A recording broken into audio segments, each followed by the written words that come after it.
Of course. Hello and welcome to Let's Play Splatoon 2. I'm Saber. In this episode, it's time to cover amiibo. Back here in the square by the giant amiibo box is where you can scan amiibo. For scanning amiibo, you get 3 pieces of gear and music tracks for Squid Beats 2. The quickest way to unlock everything is just saving a gear loadout onto the amiibo, otherwise you have to do an unspecified amount of turf war battles. It's worth noting that nearly every single Splatoon amiibo gives you some unique gear. The only exceptions to this is the Smash Inkling and the reprints of the Splatoon 1 Boy, Girl, and Squid, which were different colors. They give you the same clothing as the normal Splatoon amiibo, and the Smash Inkling functions as a Splatoon 1 Inkling Girl. The Splatoon 1 amiibo gives you the same items from that game. The school uniform set for the girl. This clothing is slightly different depending on if you've got a male or female avatar. The samurai set for the boy, and the power armor set for the squid. The Splatoon 2 girl amiibo gives you the squid clip-on, school cardigan, and fringed loafers. Much like the previous girl amiibo, the clothing is slightly different depending on if you've got a male or female avatar.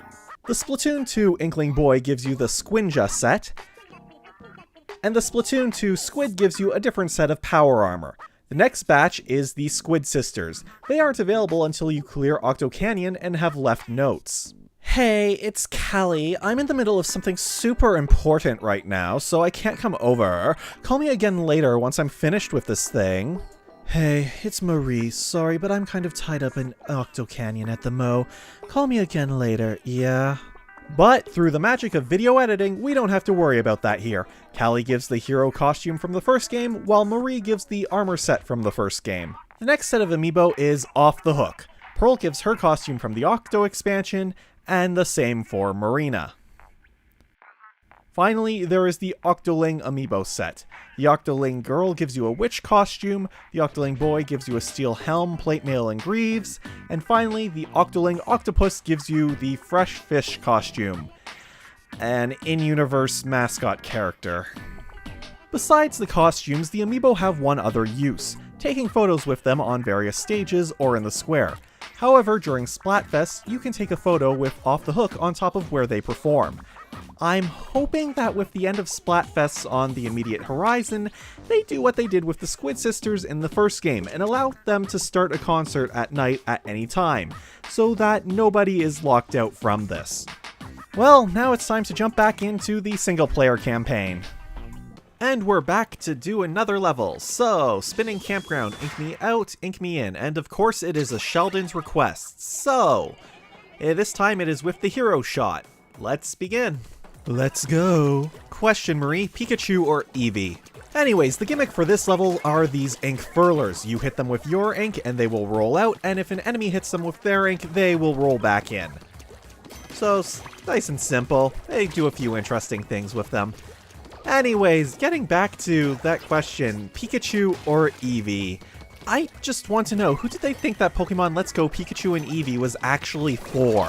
I've always heard it's for the Pokemon Go crowd to ease them into the actual games, which makes absolutely no sense to me because I've always heard that with regards to Sun and Moon, it had a sales boom directly because of Pokemon Go. So yeah, everything about Pokemon Let's Go is confusing. It's just a very confused game with no actual focus, and the most enjoyment I actually got out of it was watching someone else play it at SGDQ. Don't get cooked, our catchphrase was better. God, I love that line. Actually, out of the game, there was a bit of character development that happened after that line. Nintendo had released a relationship chart of all the characters from Splatoon 2, and there are arrows going from the Squid Sisters to Off the Hook, and they're just saying how they like each other and think that each other are fresh and cool. Except for Marie's, who wants to do another concert with them, which I think was referring to the real-life concerts that Nintendo put on. Which, boy, I don't think Nintendo has any other series where you have to follow events in real life for the in-series lore. Wait, never mind, I forgot about Pokemon! Watch this E3 Treehouse presentation of Sword and Shield to find out why we're going back to the old alternate universe where no Mega Evolution exists. Even though our in-game lore kind of states that without Mega Evolution, there was no way to fight against the Ultra Beasts. Actually, I can't remember if that Pokemon lore is real or not. But regardless, them cutting out a bunch of Pokemon is stupid, especially for the reasons that they gave. Balance. Remember Remember when Mega Evolutions were introduced for balance and giving older Pokemon a boost to reach the same base stat total as some of the newer ones? Because I do. It was only 6 years ago.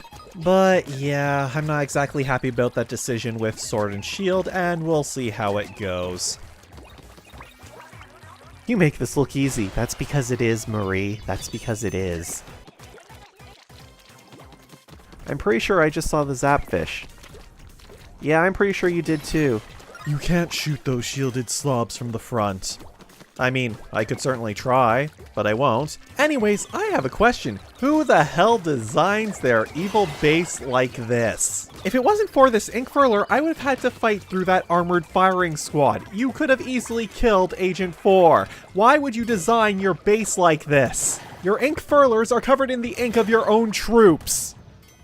Seriously, what the hell? Level design makes no sense sometimes.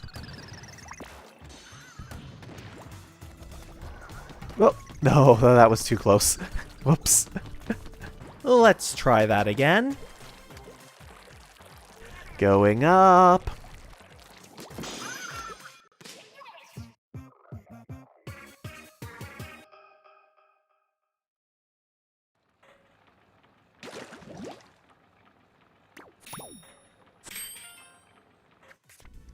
Inkopolis holds its famous card game tournament once a year. This year, first-time entrant Gelfonso appeared on the scene and promptly set about decimating the competition. He walked away with the first-place trophy. I was going to joke about what card game they were playing in the tournament, but going by the images and some research, I believe it's Uta Garuta. I hope I'm pronouncing that right. It's a Japanese poetry card game. There's 2 cards split into 2 decks. One deck has the full poem, while the second only has the finishing lines, and the object is to find the card that finishes the poem that a reader is reading. Anyways, it's time for our final level in Area 2. It's an Octoling level. They're a bit different this time around. Octolings. Wait, that's a mini Zapfish. Apparently 8 mini Zapfish combined have the power output of 1 normal Zapfish.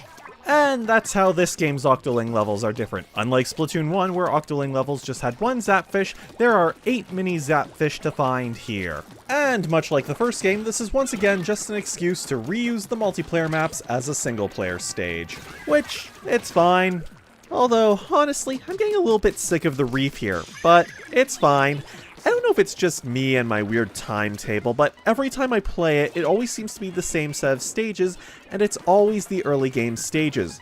Rarely anything that was added in later updates. There's a few stages that I'm just super sick of seeing for that one reason. The Reef and Starfish main stage are the 2 big ones. And while ranked modes have only 8 stages per month to cycle through, Turf War has no such restriction. So it's not that. Well, for better or for worse, I'm about done with Splats 2, and I'm ready to move on, since there's no more updates, and then there's the final Splatfest that's about to happen too, so yeah. Did that Octoling just disconnect? That was the disconnect smoke, what the hell? Although, I can't help but wonder, how do these stages even work in Universe? I know the Inklings aren't normally nocturnal, and are only up at night for Splatfest, so is it just the crack of dawn, or dusk the setting in, and everyone is just getting up, or is just too tired to pay attention at the suddenly random and completely not-by-the-book turf war that's going on? Especially in this stage where in the background you can see apartments with a clear view of the stage. Like, no one else is out on their balcony enjoying a cup of coffee, or seeing the huge giant beams of light that are shooting into the sky. Just for a secret organization, this really isn't that secretive. There, now you're dead. 3 to go. Gotta check every last corner if you're gonna find all 8. No, not really. I mean, we just have to follow the pillars of light. Anyways, now that we're here, we can go up here and get behind this, well, break this barrier and... Excuse me? Excuse me? I am trying to do something here, like break that barrier, and you're just shooting at me. Now get over here so I can kill you. Come on. No. Fine, I'll just ignore you. Or not. Fine, I'm just gonna... Get over here. Get over here so I can shoot you and splat you like we do honorably in Turf War. There, finally, you're dead. I sure hope you're happy. Now, where was I? Behind this barrier is the piece of, well, our sunken scroll.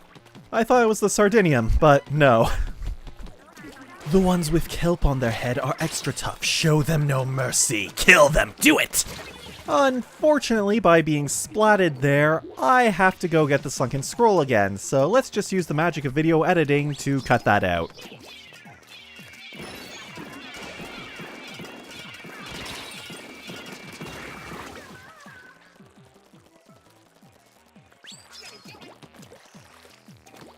And now up here, hidden underneath a bunch of ink, is the piece of Sardinium.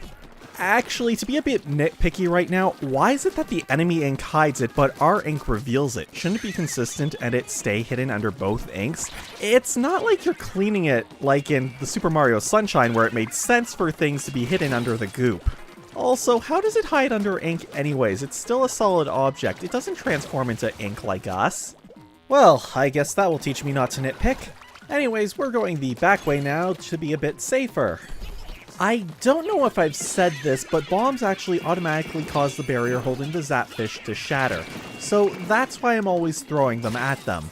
And now to just make this whole situation much worse and incredibly embarrassing for me. At this point in time, I'm just imagining a completely off-key version of The Entertainer playing.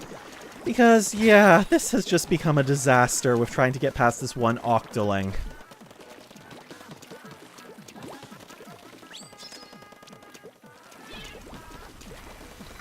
Goodbye. Thank you.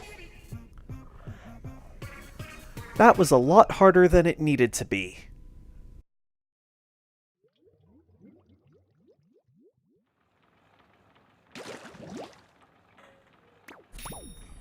And our sunken scroll here says... Oh, I guess we have to watch the kettle go first. Net the freshest gear around. Get the abilities you've always dreamed about. Orders will be fulfilled by that weird kid with the spiky hair. Interested? Send inquiries to Annie. And there's our 9th sunken scroll. And with that, well, we've unlocked the boss kettle. The boss kettle's open. Get ready. Yeah. That's gonna have to be next episode, so thank you for watching, and I hope to see you again.